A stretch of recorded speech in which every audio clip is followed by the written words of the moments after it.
time aboard. This is the Miles to Go podcast. And now here's your host, Ed Pizza. Hey guys, welcome back to the Miles to Go podcast. As I sit here strapped into the studio, Mr. Kerr is on his way to Orlando. Well, I take that back. He's on a delayed flight waiting to go to Orlando. And because of that, I had to call in a pinch hitter from the bullpen. So Julian Keel of Points Path fame has joined us this week to fill in for Richard. Mr. Keel, it's good to see you. It's good to see you too, Ed. Are we buying this Richard Kerr going to Orlando story? Because I heard some rumors. I'm hearing contract dispute. That's what I heard. Contract dispute. I can neither confirm nor deny. I don't think he should get appearance fees to be on Miles to Go. I don't think that's reasonable. I'm just letting you know. He should be proud and honored to be on the Miles to Go podcast, as I am, Ed. Good to see you. I know you're proud and honored to be, and you know, we're not going to speak. Well, I take that back. We are going to speak of contract disputes, but it's going to be more about American Airlines than it's going to be about Richard's contract. So we will keep quiet on Richard's contract. We will do our best, our absolute level best, to make fun of him the entire show. And we'll start off by saying that he claims that as soon as he switched to the earlier flight today, that was when the delay posted. But that probably tells me that he didn't have Flighty keyed up to check on the provenance of that plane before he made the switch. So Richard, we sincerely hope you make it to your destination. Well, I do at least. I can't speak for Julian. I'm just happy that he's going to Disney World with his family this time instead of just on his own. I thought that was a little weird. I thought it was a little weird. Fair. So that's fair. We'll wait for photographic evidence of that. I think that's wise. Yeah. Today we're going to try and zip through a handful of things. We've got a listener question. We are going to dig into your wallet for the first time in a while and see what credit cards you're using most frequently. Talk a little bit about Scott Kirby and United Airlines and some comments he's made that I guess could be surprising to folks who maybe haven't heard Scott Kirby talk in the past. American Airlines flight attendants turning down a pay raise. But before that, let's take a moment to catch folks up on where Points Path stands. Because when you first came on the show, Points Path was a helpful tool, but you guys hadn't rolled out all the features, if you will. And you know, some recent announcements about some new airlines added, and there's just a lot more functionality there. So I'm going to give you a moment here, man, to tell folks what's going on at Points Path. I appreciate that. Yeah, we're always rolling out new features, so we're far from done. We're really still just getting rolling. But we did this week add in 2 more airlines, Alaska and Air Canada. That brings our total to 6. We have a 7th already built and should be rolled out here in the next couple of weeks. So we are growing our programs very quickly, which I know everybody wants. We've also added a lot of other features. The biggest one is that we added the bank transfer partners. So when you do see those results in Points Path right in Google Flights, you can click on any of the results and get a pop-up with everybody who transfers to that airline and also how much it will cost in points to do that transfer. I think that's actually a super helpful feature for everyone who's looking to use Chase points or Amex points, or we cover all of the 6 of the major programs, including the new Wells Fargo. So that's something I'm also really proud of. And I think what we really are looking to do here coming up in the next few months is start to focus on personalization. One of the biggest requests we get are people who say, I have a Delta Amex card. Can I have a way to see that 15% discount on points? Right, that's huge. That I get, right. So, and I think that really is the future of Points Path, is providing that personalized experience and being able to say, yes, here, throw this switch if you've got these cards, and we'll show you the prices that apply to you, whether it be because you have a Delta credit card, whether it be because you have United status, whatever it might be. That's really the goal, and it's going to take a little while, although my hope is to have that first piece, that Delta switch, up and running by the end of June. That is my goal. It's a little ambitious, but I think we're going to make it. So we're rocking and we're rolling, and we're growing, and we're at 30,000 users as of this week, after just about 6 or 7 months. So it's going really well. And please, if you haven't tried Points Path yet, give it a try. Pointspath.com to sign up. It's free. Let me not forget that part. It's free. Yeah, so 2 things. First off, I think, you know, for folks who maybe aren't regulars for the show, Alaska and Air Canada, I think, are 2 really great additions. One, because I think it would be easier to name the airlines that Alaska doesn't partner with rather than the ones that they do. And pretty much almost the same thing for Air Canada, in terms of the breadth of their partnerships and also the visibility and availability for Star Alliance, so United and all those other carriers. So this opens up a wide variety of currencies. And, funny story, because we just dropped the episode this morning, so you probably haven't listened to this week's Results Junkies episode. But Paul Well, my co-host over there, he's been helping you with the syndicate for investing. And that's probably a good segue to say, too, if you do want to invest in PointsPath when this episode drops, you'll have just a couple of days to do it. There's a syndicate running for investment where you can invest right along the same terms that I've invested in and Paul's invested in. So if you want to be a part of PointsPath, you can be. Don't want to make this a paid advertorial, but oddly enough and funny enough, it's like Paul, right, when he was looking at the display screen that pops up to talk about the different bank currencies, Chase, American Express, stuff like that, he texted me to say, hey, like, did Julian roll this out yet? I think it's broken. And I'm like, well, what do you mean? And so I'm like getting up on the, I'm loading up a Google Flights tab to see if I can try to figure out what he says is broken. He's like, well, I'm sitting here and, I'm searching for United flights and it doesn't have American Express as an option. And it's like, well, yeah, it's not, Paul, because those aren't transfer partners. And he's like, oh, I totally get it now. And so for him, it was this gotcha moment of like, oh, now I understand why you keep telling me that if I want to fly United, having an American Express Platinum card is not a smart idea. It's like, yep, that's pretty much it. Yeah, I had a very similar experience with an old friend of mine who has a ton of Alaska miles, a ton of Virgin Atlantic miles. He can never figure out how to use them. And he was talking to me. He said, I told him, I said, well, we just put Alaska into PointsPath. And he said, well, I'm not looking to go to Seattle anytime soon. I said, well, the thing is, though, Jeremy, is you can use these Alaska miles that you have, and he's got hundreds of thousands of them, for going, almost anywhere in the world, but also very specifically looking at just even domestic American flights on PointsPath, and really seeing that, you really see it for the first time in PointsPath. You really see how often Alaska miles are available. You can use Alaska miles on American flights, and almost always at a lower rate than you could use actual American miles. Fascinatingly, the other way is also true. For Alaska flights, it's often cheaper to use American miles than it is to use Alaska miles. I think that's one of the probably most, some one of the most method to the confusing madness points. there. Yeah, it one is. of the most confusing points for normal people. They just don't, it's not intuitive to them. And I get it. Like that's the backwards world of making the most out of points and miles. When I said that to him, he said, oh, really? I got to check that out. So it really is. And it's the whole point of PointsPath, right? It's to give you the information you need when you're booking, when you're making that decision in just a few seconds without you having to dig through all the articles on a blog or a website. And all of that is great. But a lot of people say, just give me the answer. Just tell me what to do. And that is the point of PointsPath. All right. So we're done chilling for PointsPath. You're welcome. Happy to have you here. But let's also make sure we recognize our sponsor again this week, Thrifty Traveler.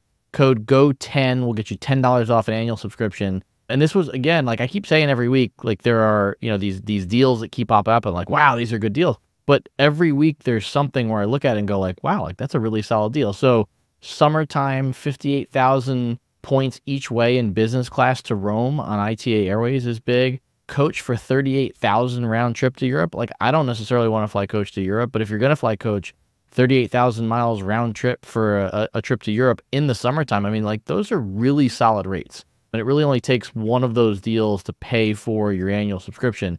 And I think this goes back to everything that you talk about in terms of the value of the points.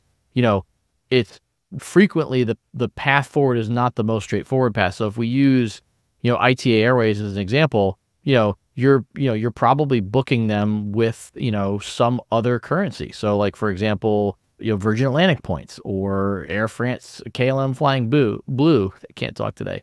So understanding those paths, if you will, is important. And Thrifty Traveler keeps filling my inbox every week with deals that I love. And I wish I could be booking some of these, to be honest. I was going to say, that's probably the one danger of the Thrifty Traveler subscription is that you may find yourself on a plane more than you expected. I know I would like to find myself on a plane more than I am right now, but we've got a big trip coming up to Japan this summer. I'm pretty excited about it. So, all right, well, let's do a little housekeeping. I'm going to have to remind myself. Well, actually, no, you actually have an Instagram account now. I do. Thank you, Facebook, after 2 years for finally giving it back. Unlocking it after I accidentally put my password in wrong 3 times. But that's okay. Yeah. This time I wrote it down. We're good, Facebook. Thank you. Perfect. Just tell us where you wrote it down and tell folks Yeah, where they it's can find you right online. next to it's right on my screen. It's right there. Password 12345. It's all set. Perfect. And tell folks where they can find you. Julian Keel on Instagram and on Twitter, and on LinkedIn, I guess. And not on Uber because you still haven't gotten that account back after I got you nuked. That's It's a never very long happening. story. I'm never getting my Uber account back, and it's Ed's fault. So we're It going to is. talk about that another time. Yeah. It is. And you can find me, Ed, at pizzainmotion.com. If you want to email the show a question or a comment, you can text us or leave us a voicemail, 571-293-6659. I am at Pizza in Motion on all those social media channels, and the show is at the Miles to Go podcast on both Instagram and on TikTok. And speaking of texting and emailing, we have a text question from a listener, and I'm sure this is right up your alley. Although I don't know, I'm guessing you've probably called for a retention bonus a time or two in your history. I've done that a few times. Yes, once or twice. So question is, hey, y'all, quick question. I have a Chase Sapphire Reserve, which is the more expensive of the Chase Sapphire versions. I'm planning on downgrading to either the Preferred or the Freedom. I definitely like that thinking. Are you aware of any retention bonuses for the Chase Sapphire Reserve or even other credit card offers if you're canceling or downgrading? Retention bonuses aren't necessarily a standardized thing, but Julian, I'm sure you can speak to your experience in terms of how these are pretty frequently available if you call your credit card provider. So yes, the good news is they are often available at places like Amex is very good with retention bonuses. Citi is particularly good with them.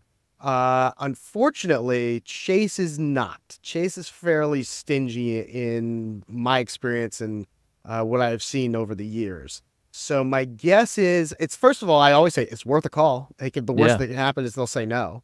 So it's always worth asking.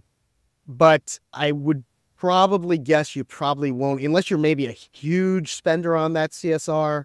I would guess that they'll probably say sorry, but they'll be happy to convert you down to a Preferred or a Freedom. Yeah, and a couple of things there. To your point, the Chase Sapphire Reserve is a product that we generally think is underperformed for them. So unless you're spending on the card, they're probably fine moving you down the ladder.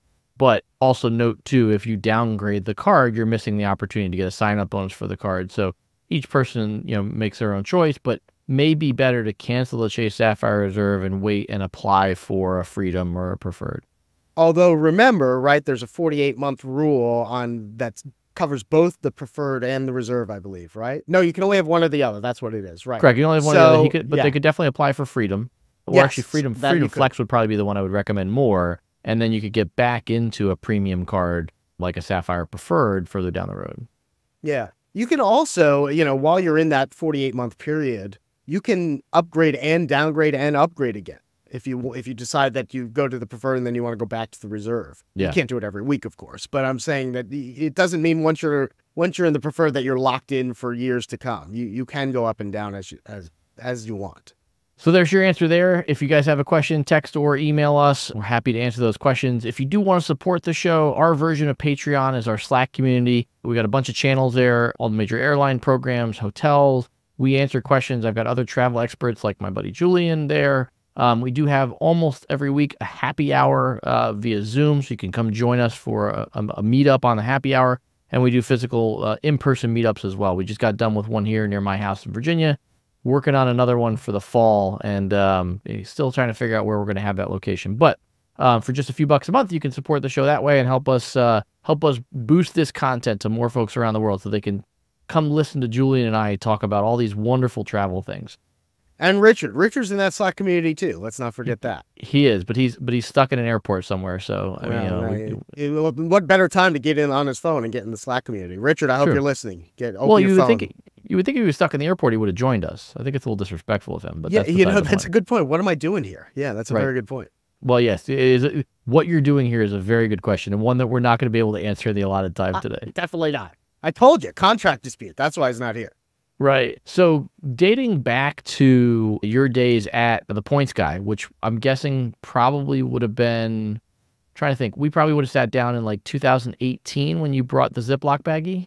That sounds about right. Yeah, I was there. Yeah, for several years. Yeah, that sounds right. Yeah. We've talked about credit cards on the show off and on, but for folks who listened to the show back then, we didn't have video. Julian walks into an office that didn't currently have an occupant at TPG headquarters. I had my mic set up for us to record a podcast segment in person. And he sits down in the chair and he pulls out this Ziploc bag filled with credit cards, which, albeit, is not abnormal in our ecosystem, if you will.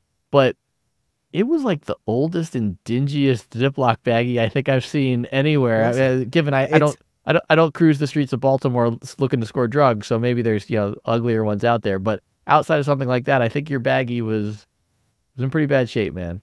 Listen, it's seen a lot of credit cards. It's seen a lot of action. It has. So that's and you want. I'm a firm believer that you use a baggie until you can't use it anymore. I don't waste baggies, right? I know they're like 10 cents a piece, but I was brought up that you use it until it's done. Once there's a hole in it, unless that hole's small enough that you can keep going. If it's smaller than what you got in it, that's okay. Just keep going, and then when it breaks, then you get a new one. Julian Keel, eco-evangelist. I love it. All right, so that's right. I just don't want to pay 10 cents. Yeah. So let's actually talk about what's top of your wallet. Like, I know you've got tons of credit cards just like me, but with where you stand today, what are you using most frequently? What are the cards that you like? If you're pulling out, like, what are the 1, 2, 3 cards that are most popular usage for you right now? Well, I got the wallet right here. I didn't bring the baggie today. I brought my actual wallet. Let's take a look here. I actually. All right. So top of wallet. Right here, I've got, I guess I better be careful about the numbers. The numbers are on the back.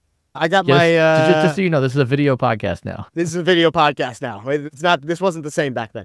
But this is my Amex Blue Biz Plus, right? And I do tend to use that for my business.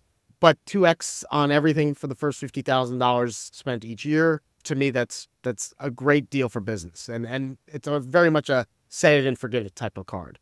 Yeah. Then I have... and I use this entirely for my groceries.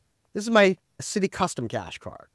And I use this entirely for groceries because it gives me 5% back in cash back, but I can use them as thank you points because I also have a Citi Premier, which I don't carry with me. But I can use this, and it gives you 5% cash back on the top category that you spend each month up to $500 in that category. So I use it exclusively for groceries. And that way I'm assured that I'm always getting 5% cash back for my groceries, or 5% points, 5x points, however you want to say it.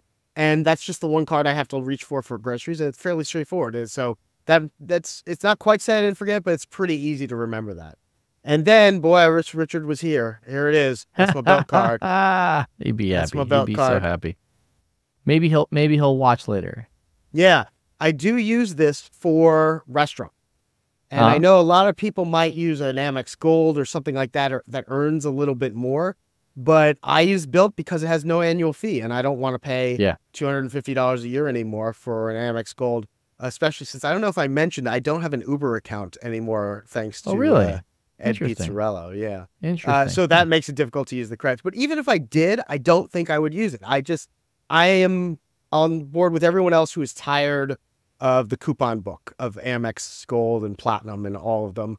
Well, I the just don't annual want fee to might think be about it. I going don't up. have time. We've heard rumors that the annual fee might be going up too. I've heard that too, and I'm sure they're going to add more coupons to make that justify that. Yeah, and I just don't have the time to chase that anymore. So I've put a Bilt card in my wallet, and that's what I use for restaurants. It also makes sure I cover my 5 transactions a month, then I don't have to worry about that. And it works out very well. And then my last catch-all card, which I don't have, I took it out for a moment, is a Capital One Venture X. And I use that to cover everything else personal, which because it earns 2x on everything. I will say when it comes up for renewal, I may consider dropping it down to a venture. I'm not entirely sure that the argument is it pays for itself, and it does, right? $300 credit, $395 fee, 10,000 miles. So every year I'm torn about it. I'm just not sure I have enough cards with enough credits and travel credits and all of that I don't necessarily need another one. The loss of restaurants on their priority pass was actually a pretty big hit for me. So I might drop it down to a venture. We'll see when we get there. I have till January to think about it. But it does serve as my catch-all card. Yeah, that's interesting. I mean, I'd probably stick with it as a venture X, to your point of the $300 credit. I mean, it's certainly the $300 credit was easier to use when you didn't have to book through their travel portal, but it's still pretty easy to use. And then obviously the renewal points. I had one comment about the Citi Custom Cash Card, and it sort of goes back to a credit card that I signed up for that I really thought was going to be a bigger part of my wallet, and I found myself a little bit disappointed.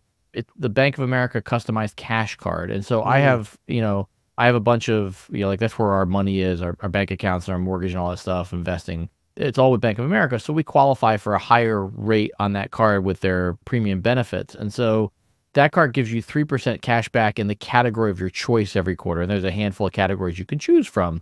The sort of the thing I get stuck in, and I'm curious if you find this with the custom cash and that $500 per month limit, maybe because it's groceries, you don't go over it. But what I find is that the customized cash is a quarterly limit. And so what I find is I'm earning, I think at the top tier, I'm earning 5.1% cash back in that category, which is like, wow, that's super awesome. So we normally set that category as online shopping because it's a big category for us. A lot of people buy stuff online, and a lot of the other categories don't fit us. We don't drive a ton, so gas stations aren't a big deal. We don't have a big cable or internet bill. We have them, but they're not massive. And so like there's not a lot else I'd want to put in that category. But once I hit the threshold for the quarter, it drops to 1% cash back on everything else, which is obviously below a lot of my other cards. And I don't have a good way. I'm just not good at tracking it. And so I feel like there's lost opportunities when I get to the limit on the category that month, and then I go over the limit, and then everything else I'm earning 1%. And I just feel like I'm leaving cash on the table.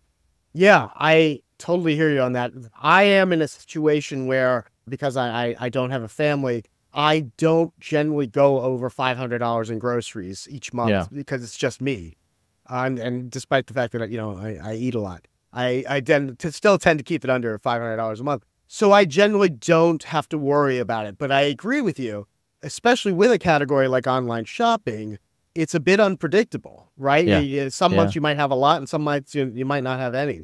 So that does get a little tough. And I might say maybe that's not the right category, even though I understand it's logical. But if you're not going to be able to actively sort of pay attention to it, and I get it, you got a million other things to do, maybe you look at a different category or a different place to put that.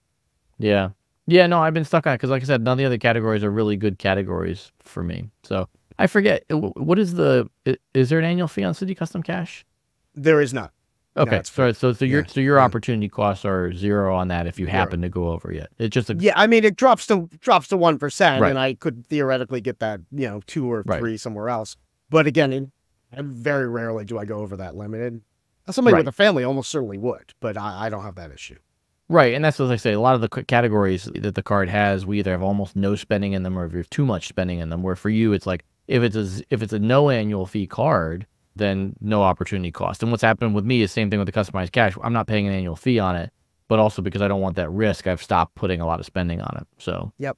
Now I'm about to related, but a little bit different. I'm about to consider switching out my Venture X entirely as far as a catch-all card for an altitude reserve. And the reason I'm thinking about doing that is because it's become so easy to use Apple Pay almost everywhere. There are obviously a few exceptions, restaurants, but I would keep the bill for that. But beyond that, almost everywhere you go, you can tap and pay with Apple Pay. Yeah. And you're getting 3% on that with the altitude reserve on everything. Yeah. That's mobile pay. Yeah. And you can potentially get 1.5 cents per point if you're redeeming them for travel with the instant text and all of that. So at that point, you're looking at, 4.5% return. That's pretty good as a catch-all. That's pretty impressive. So I'm exploring that option. I think it may be worth the annual fee and, again, the credits and the whole thing, but I think it might be worth it. I'm going to try it. Yeah, I haven't fiddled around with trying to use them for travel. That's probably the one long pull for me. Not that I think it would be necessarily difficult, but to your point of like what to pay attention to, I think I probably need a catalyst like, if Amex were to raise the annual fee of the gold card another $100 or something where I knew I couldn't clear it, then I'd probably take that card out and reanalyze of getting the value. Right now, I do get enough value out of the Amex gold card at $250, but I don't think I'd get a ton more value out of that card with whatever they come up with for new coupons, because I don't spend enough time looking at the coupons. Right. It really depends. Right. Unless it's an audit, like one of the sites I forget. It's like, I will say the Business Platinum, the cell phone bill, the $10 a month, that's easy. Right. You can just set that and not worry about it. But some of the other ones are a lot harder to deal with. Yeah. Like those Uber credits on Amex. Oh, I don't wait. know anything about that, Ed. I don't have Yeah. Uber. Yeah. Well, we have something in common. We both have reasons to dislike Uber. Yours are No, I just have a different reason than to mine. dislike you is the problem. And yet you're that's the thing. here. I And yet am. you're here. I felt badly that Richard, was demanding more money. Yeah, well, I understand you feel that. I understand you feel that way. I get it. I do. And I appreciate you being willing to step in and keep the show going, because gosh knows I couldn't take it off the rails as quickly on my own if you weren't here. Thank you. Thank you. You're welcome. Speaking of taking things off the rails, Scott Kirby, CEO of United, and maybe I'm being a little bit bombastic here, but I feel like he went off the rails in this recent interview on what I consider to be one of the greatest aviation podcasts out there right now. The Air Show has 3 super awesome folks I love listening to. Brett Snyder, who we've had as a guest on the show frequently, Brian Summers, and John Ostrower. And they had a long-ranging interview with Scott Kirby. I almost don't know where to start, but I guess I'll start with one of the things he talks about in the article is that he believes that we shouldn't be thinking about calling it the big 3 anymore, Delta, American, and United, and that we should really just call it the top 2 of Delta and United, that American just isn't in the same ballpark anymore. Seems pretty cheeky, but also when you consider his history of coming from American, maybe there's a little bit of bitterness there. Yeah, you think? I don't know. I can't see that. It seems like a completely reasonable thing to say. No, if anything, I would argue you should be talking about a big 4 and include Southwest in there. I think that this idea of the big 3, and obviously it's sort of a legacy thing, but to not include Southwest is one of the big major U.S. carriers, I think is crazy. Yes. I think that comes down to the international footprint, and I understand that. But certainly domestically, it'd be crazy to not. And so I think Scott is. I don't want to say why Scott may have said that or not. Well, I think he's bitter at America. I think he's bitter at American. I'm sorry. What? I couldn't hear you. I couldn't hear you. Yeah, I do think that's certainly part of it. I think you bring up a really good point about Southwest, and I think certainly you could argue that the Delta still seems to be the clear leader, if you will, in a number of categories. But when you look at the rest of it, they've come back to the pack quite a bit. And it's funny because I actually looked at this if you take a look at 2023, and you can slice the data a lot of different ways. But if you look at 2023, American actually had a slightly better on-time performance than United. So, what are customers grading the airlines on? Well, they can grade them on lots of things, but I think on-time performance is definitely one of the things you would think about grading them on. And, for him not to note the fact that United doesn't finish ahead of some other airlines and finishes more on par with them is, I think, a little bit disingenuous. I'll say that probably the other part that almost had me fall off my chair was his belief about the fact that from a technology standpoint, they're absolutely crushing it, and from a service standpoint. And given I fly them a lot and I deal with a lot of the worst that's out there, but I mean, there have been tons of reports of them having to send letters out to flight attendants telling them that they'll be fired if they found on their iPhone when they're on airplanes and stuff like that. I've written repeatedly over the past few weeks that United's rate limiter or throttling engines to try and keep bots from controlling the site are shutting down paid searches. It actually happened on last week's episode. We were talking about United's new Dulles to Anchorage flight, and Richard was talking about the pricing on it. And so I was just pulling up separate weeks. And when I got to the 3rd week of search, the site just stopped working again and shut down for me. I'm like, oh, thanks. I can't search it. Darn it, Ed. Yeah, there's threads on Reddit and Flyer Talk complaining about United's website blocking them, and United's leaving money on the table because people can't book a ticket. Yeah. It's crazy. Yeah. And to be fair, I understand the technology's hard, but to sit down and say with a straight face that you think you're leading on tech, man, that's rough. I agree. Now let's give credit where credit is due. They have definitely improved over the last several for years, sure, right? Yes. I think but you have to think about where they were. That's exactly right. I mean, actually I haven't played with it lately because they were very well known that they had a really great app, and I think they have. I understand the most recent update maybe is not that great. I haven't explored it yet. I've sort of heard rumblings that maybe it's not as good as the previous version, but they have certainly gotten better at sort of explaining like when they have delays, why they having that delay. They're very good about that, and I think that's great. I think one of the things American doesn't do well is communicate delays, right? Yeah. They say that you go to the gate and it says we're boarding in 5 minutes, and the plane's not even there. It says, well, you're not boarding in 5 minutes, and I want to go to the lounge. So now what do I do? Yeah.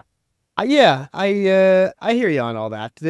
He said something else also about low cost carriers, right? So yeah, this is really interesting, and I mean, like, it's going to be interesting to look back on this 4 or 5 years from now. But he essentially believes that the low cost carrier model is a flawed one, and has believed it for quite some time. In general, up until this interview, he believed he was frequently quoted as saying that he believed the only way they could continue to survive is to grow, and that in an era where there was no growth, they had serious issues. And interestingly enough, he says that their model is dead now, and he expects them to be extinct soon, which is interesting in that the larger airlines, I think you could argue, have colluded to create a product that would drive them out of business. Right. That's exactly right. With Basic Economy, exactly. Yeah, exactly right. With Basic Economy, and sold the heck out of it during the pandemic and after to places that the low cost carriers went frequently, like Cancun and stuff like that. Yeah, I'm curious to get your take on that. I have a take on it as well. No, it's exactly what you said. It's interesting that he thinks that model doesn't work, given that they basically co-opted a piece of it and are essentially driving the others out of business. Yeah. Overall, I think Scott Kirby, and listen, he's got a lot of years in the business. He's obviously extremely smart, and he knows more about, airlines than I do.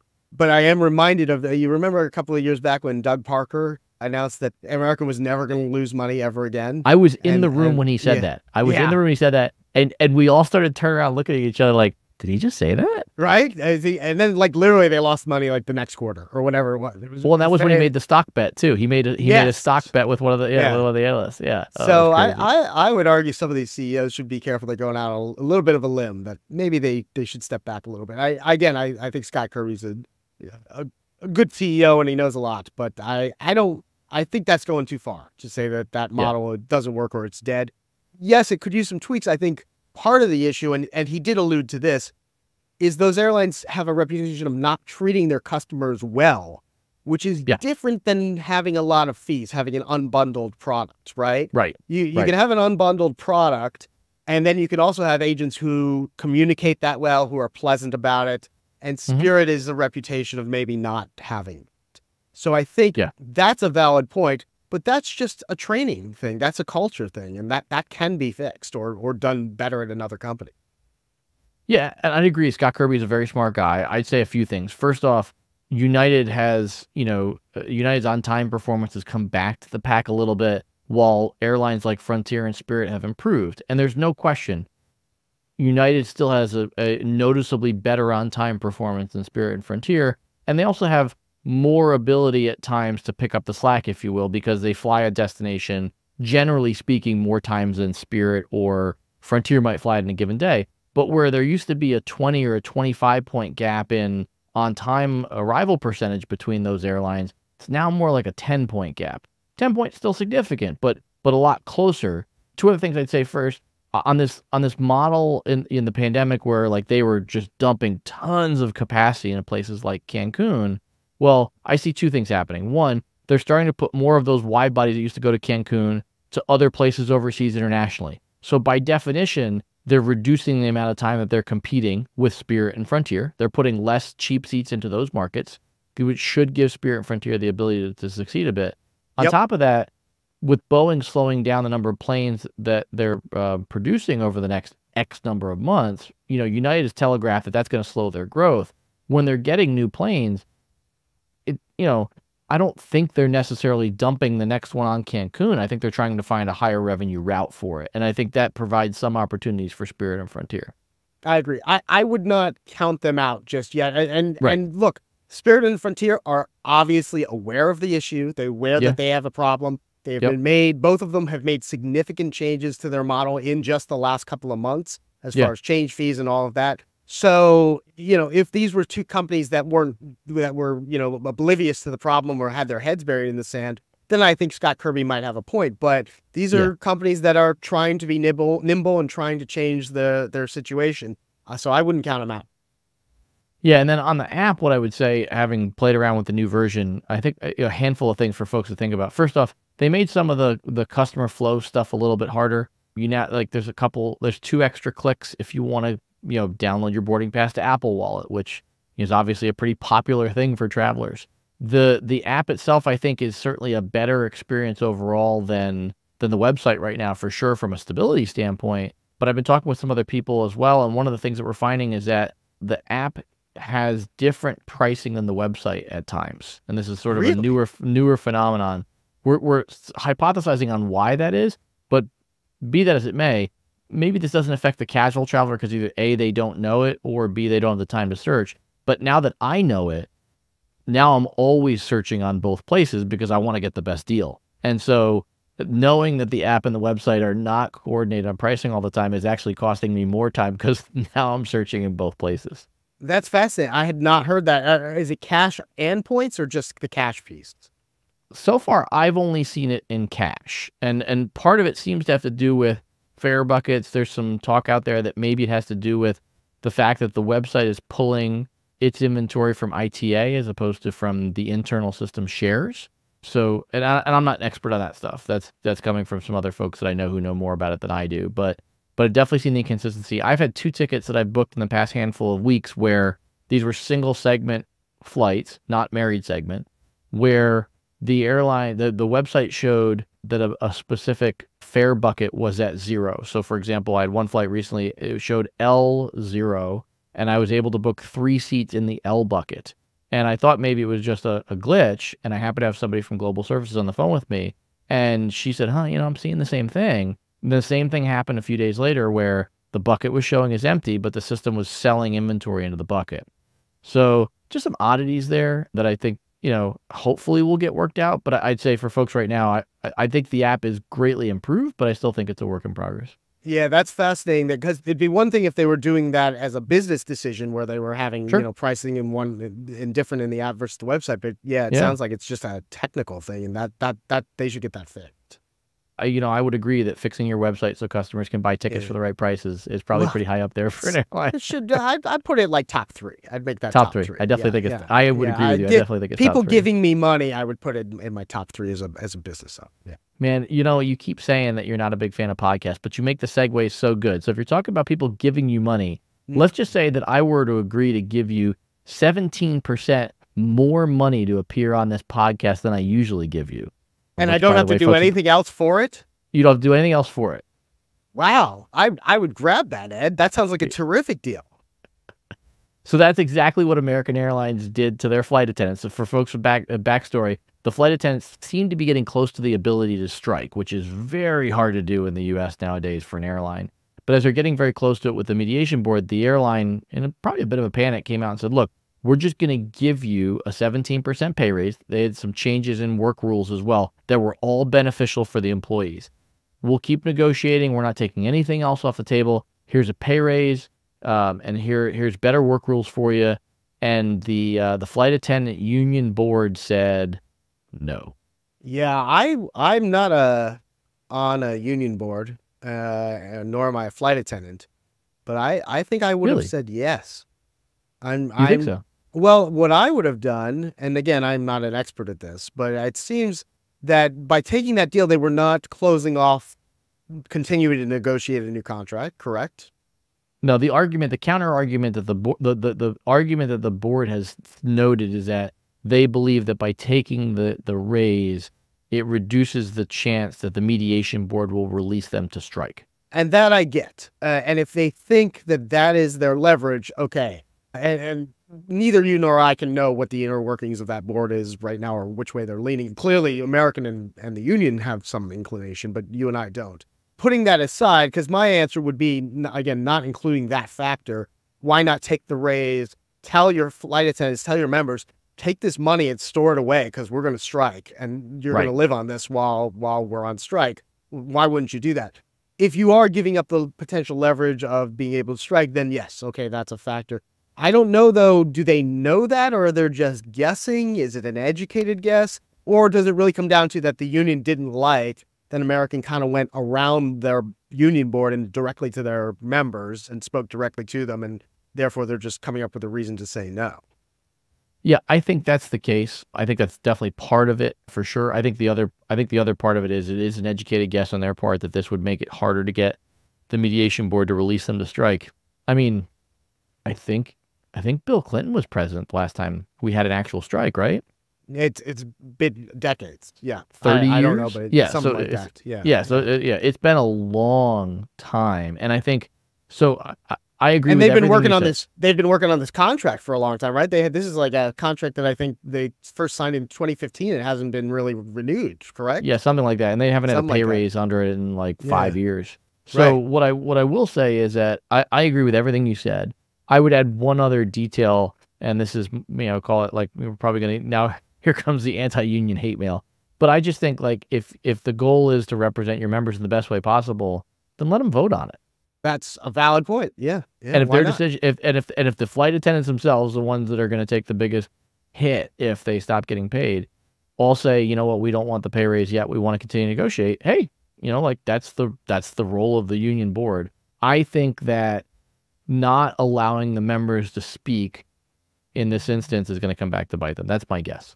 I think that's a really good point. And because you can say, oh, anecdotally, we've heard from our members. Like, well, let's actually hear from our members in a Right. secret ballot and do it right and find out. That's the only way you're really going to know. And if that board is representing its members, then what better way to represent them but get their vote?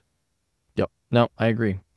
All right, to close us out, last night at happy hour, Steve, one of our Slack community members, had a question for you, and you started to answer it before. I'm going to give you one more chance, but as we close it out, you talked about Delta coming down the pipes for the 15% discount for folks with the credit cards. He's curious about the long-term path for PointsPath.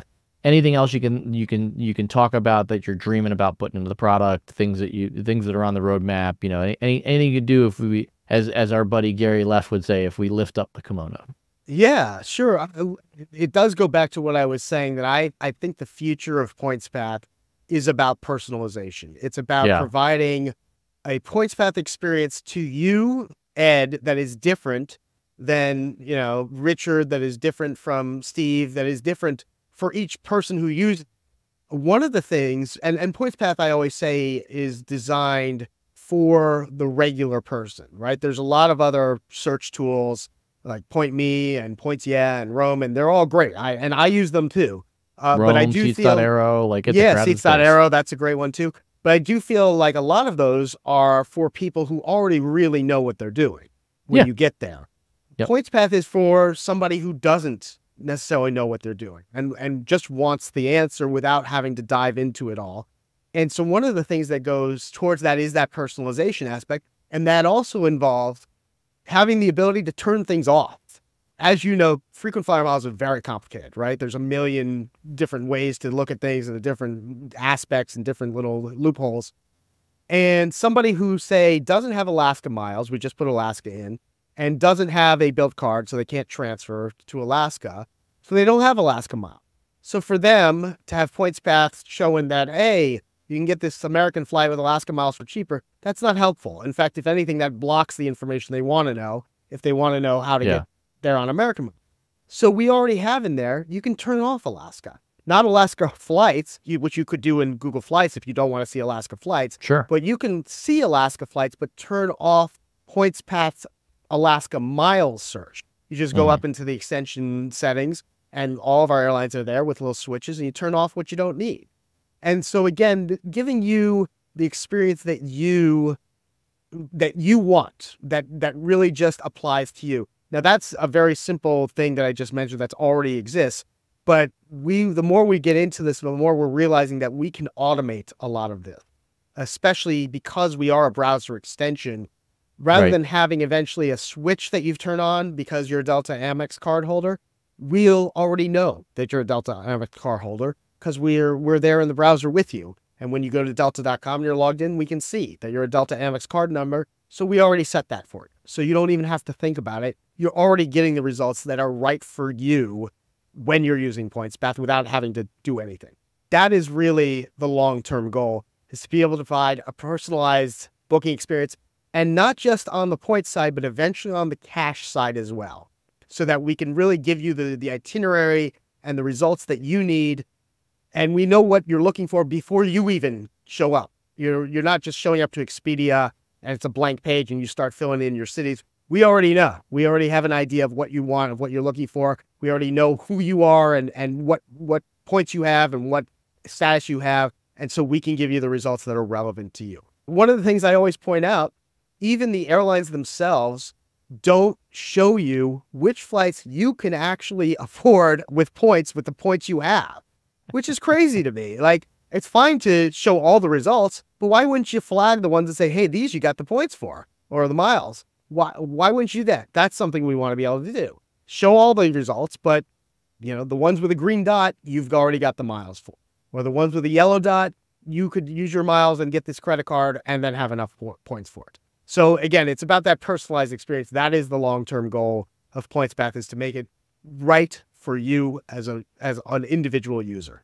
And the only thing I can add to that is, if you take anything away from my comments here, it's whatever you do, don't go to Expedia, please. Please. Don't go Please. to Expedia. No, I concur. Yes.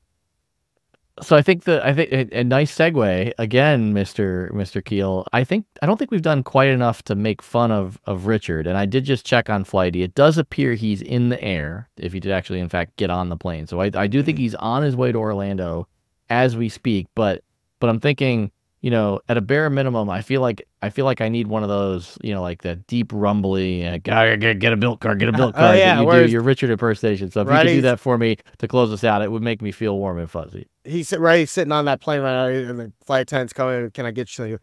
Coors Light, the nectar of the gods. Bill.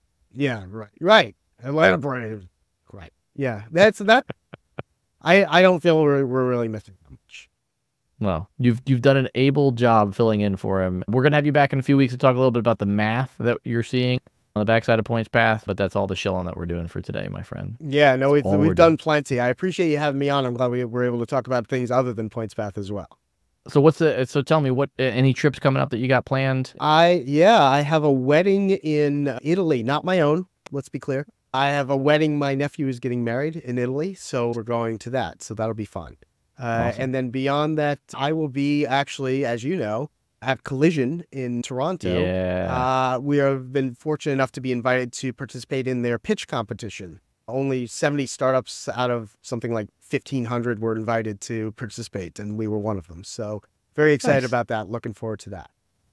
And I just realized, as I'm asking you that question, that also by the time this episode goes live, in theory, you will have traveled to see me. That's correct. That's right. I can't wait. I'm so excited. As everybody could tell, this is my excited face. I texted Ed. I said, so I'm crashing on your couch, right? And he said, my wife said no. That's not technically what she said. I was like, well, but she was right. I mean, it was close. Wrong. She along the lines of what said, she goes, you did tell your friends this is a family party, right? Listen, am I not family, Ed? I'm family at this point. I think you know what she meant. But we'll find out if you're ever invited back after this weekend. I already know the answer. This would be my final appearance at Ed's house. Yeah. But not your final appearance in the show. We will always welcome you back in the future. We need to drag Summer on to have a show with us as well. I don't think any airplanes for me by the next time that we record, but I got a whole bunch of summer travel coming up. Mr. Keel, really appreciate you subbing in for Mr. Kerr while he's on his way. Richard, end your holdout, okay? Come on, man. It's unbecoming. Okay? Play out your deal. Then we'll talk. No comment. Then we'll talk. No comment. Play out the deal. Thanks for having me on, Ed. Mr. Kerr, safe travels. Mr. Keel, see you in just a few days. And until we upload again, we've got miles to go.